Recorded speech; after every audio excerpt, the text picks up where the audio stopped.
It's a mystery. He said it's like God's sovereignty and human freedom are like parallel lines that meet in eternity. And I heard them say that, and I thought, wow, that's heavy stuff. This professor is really smart. Parallel lines that meet in eternity. I left the classroom and I went back to the dorm, and I liked to play ping pong there. And I was playing ping pong, and I was in the middle of this ping pong game, and I'm thinking, parallel lines that meet in eternity. I'm thinking, if those parallel lines meet in eternity, in fact, if they meet in Albuquerque, in Dallas, in Atlanta, or New York City, never mind eternity, they're not really parallel lines now, are they? Because if they're really parallel lines, they're not going to be in Albuquerque or anywhere, let alone eternity. And I said, on the other side, if they do meet in eternity, then they're not really parallel lines. So that this seemingly profound answer to my question sort of fell by its own weight. And I thought, that's really silly to talk like that. So then I got another one. He tells me it's like when you go get water out of a well.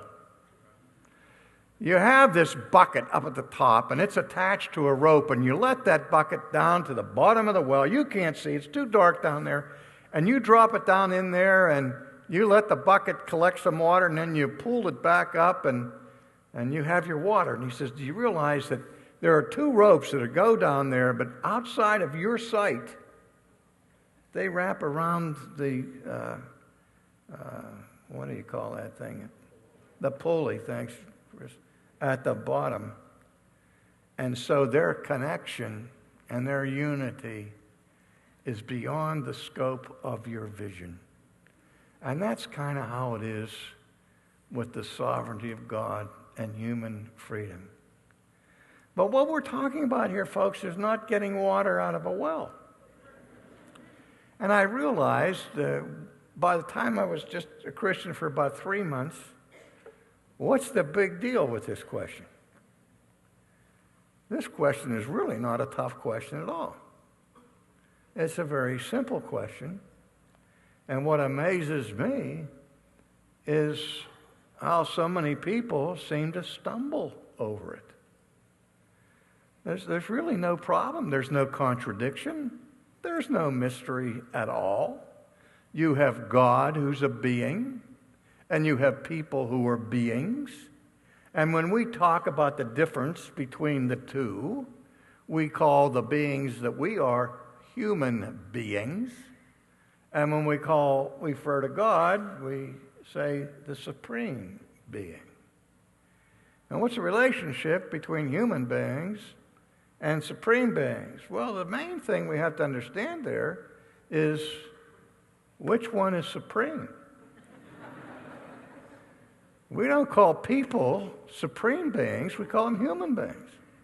It's God who is the supreme being. Now, God is a volitional being. That is to say that God has a will.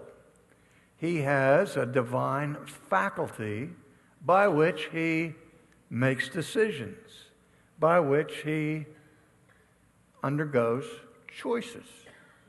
We, as his creatures, are also volitional beings. And part of our humanity is that our creature has endowed us with the faculty of choosing, which we call the will. And what having a will means, and the faculty of choosing means, is that we have the ability to make choices. Huh? And that's what we're concerned about when we're talking about freedom and about free will, the ability to make choices. Now, back in the 19th century in Europe, there was a very important philosopher whose name was Edmund Husserl. Now, most people on the street have never heard of Edmund Husserl, who was one of the leading founders of a school of philosophy called personalism. And one of the things that the philosophy of personalism was trying to answer was the question, what makes human beings unique? What is it that defines our existence as human beings, as persons? What does it mean to be a person rather than a thing? And the answer that Edmund Husserl gave to that question was simply this, that human beings have the ability to act with intentionality.